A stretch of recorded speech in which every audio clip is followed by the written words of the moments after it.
Did you have it planned out that that's the way it was going to go from the time you started writing, or were you discovering it as you went?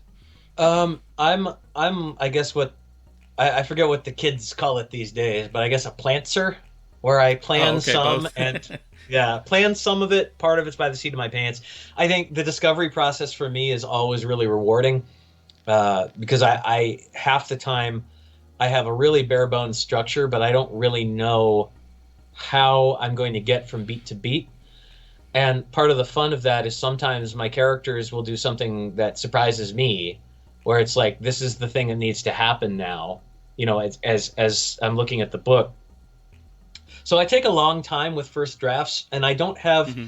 a lot of revisions, honestly, usually, because I usually end up with a pretty clean first draft that has the bulk of the story there. So Right. usually my second draft or so is the one I send to publishers to see if they're interested. There's not much more revision than that other than when I work with an editor and get things back.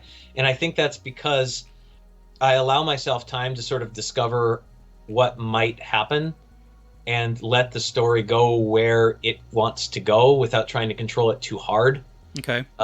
So like in this case, I had the general idea and the pitch of sort of how the narrative would unfold, but there are lots and lots of details in this that I didn't know were going to happen before I got into the story and went, oh, this needs to happen now, or I would just surprise myself by seeing what would happen if this was the next thing that they had to deal with.